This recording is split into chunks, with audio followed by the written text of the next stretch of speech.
हिंदुस्तान के इतिहास में आज की तारीख सुनहरे अक्षरों में दर्ज होने वाली है। जिस दिन देश को उसका अपना बनाया नया संसद भवन मिला, आज दुनिया के सबसे विराट और विशाल लोकतंत्र के नए मंदिर का शंखनाद हो रहा है। देखिए,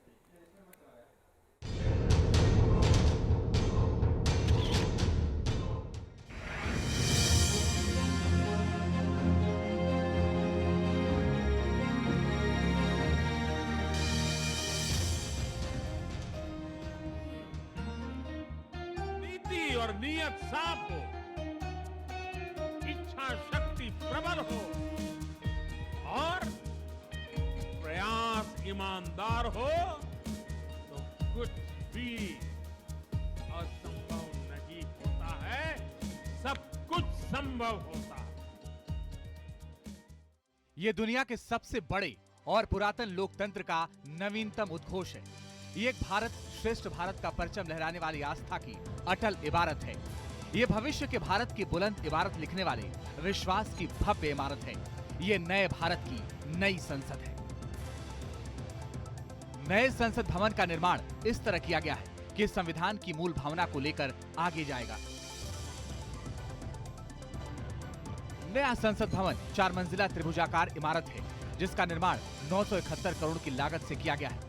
सेंट्रल विस्टा प्रोजेक्ट के तहत इसे 65,000 वर्ग मीटर क्षेत्र में बनाया गया है। भूकंप रोधी सिस्टम के साथ बनी इमारत इको फ्रेंडली और ग्रीन कंस्ट्रक्शन से लैस है। नया संसद भवन की छत पर लाइटिंग का शानदार काम किया गया है और इसका निर्माण इस तरह किया गया है कि बिजली की खपत 30% कम होगी। नए संसद भवन की लोकसभा चैम्बर में 888 सीट और राज्यसभा चैम्बर में 384 सीट का निर्माण किया गया है। इस तरह संसद के संयुक्त अधिवेशन में 1272 सांसद एक साथ बैठ सकेंगे। पहले अनुमान लगाया गया था कि नए संसद भवन के निर्माण पर 861 करोड़ रुपए की लागत आएगी, लेकिन निर्माण कार्य जैसे जैसे आगे बढ़ता गया तो इसका खर्च भी बढ़ गया और अब 970 करोड़ रुपए इस पर लागत आएगी। दोनों सदनों यानी लोकसभा और राज्यसभा के निर्माण पर काफी खर्च किया गया है और इसे आधुनिकतम तकनीकी से बनाया गया है। नए संसद भवन की खासियतों की बात करें तो इसके अंदर नए संसद भवन में भारत की लोकतांत्रिक विरासत को प्रदर्शित करने के लिए कॉन्स्टिट्यूशनल हॉल का निर्माण किया गया है। साथ ही एक लाइब्रेरी भी बनाई गई है। इसके अंदर सांसदों के बैठने के लिए एक लाउंज बनाया गया है। नए संसद भवन के अंदर संसदीय समितियों के कमरे भी बनाए गए हैं। साथ ही डाइनिंग एरिया और बड़ा पार्किंग स्पेस भी बनाया गया है। नए संसद भवन का शिलान्यास प्रधानमंत्री नरेंद्र मोदी ने 10 दिसंबर 2020 को किया था। 2.5 साल से भी कम समय में इसका निर्माण पूरा कर लिया गया। नए संसद भवन का निर्माण 64,500 वर्ग मीटर की भूमि पर किया गया है। यह विशाल और भव्य 4 मंजिला इमारत है। इसका आकार त्रिकोणीय है, जो शानदार आर्किटेक्ट की मिसाल पेश करता है। देश की एकता और अखंडता का नारा बुलंद करने वाली नई संसद के बारे में पीएम मोदी ने कहा कि इस पर हर भारतीय को गर्व होगा। वहीं गृहमंत्री अमित शाह ने कहा कि भविष्य की जरूरतों को देखते हुए नए संसद भवन का निर्माण किया गया है। एक प्रकार से ये नया संसद भवन प्रधानमंत्री जी की दूरदर्शिता का प्रमाण है। हमारी नई संसद देश के विराट लोकतंत्र का नया मंदिर है, जिस पर सरकार की पहल की देश दुनिया में तारीफ हो रही है। क्योंकि आबादी 75 साल में 5 गुना बढ़ गई है, तो कम से कम पार्लियामेंट भी तो दुगना होना चाहिए।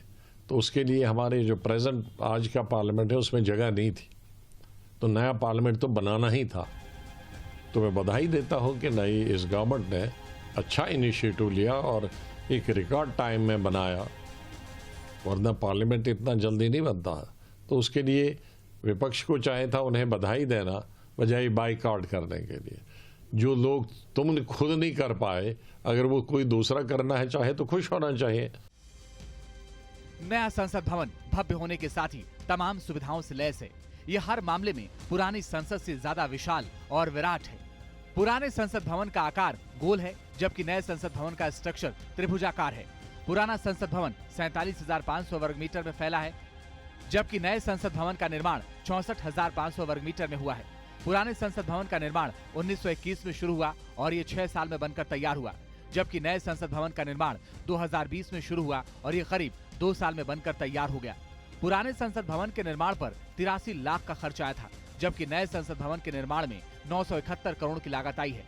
पुराने संसद भवन के लोकसभा चैम्बर में 554 सीट है, जबकि नए संसद भवन में 888 सांसदों के बैठने की व्यवस्था है। इसी तरह पुरानी संसद के राज्यसभा चैम्बर में 245 सीट है, जबकि नई संसद के राज्यसभा चैम्बर में 384 सांसदों के बैठने की व्यवस्था है। हमारी नई संसद भविष्य के पथ पर भारत की प्रगति का गुंजायमान उद्घोष है। ये पुरातन परंपरा को आगे बढ़ाते हुए बरसों पुरानी सभ्यता और संस्कृति की महक को पल्लवित और पुष्पित करने की अटल निशानी है। Team news nation.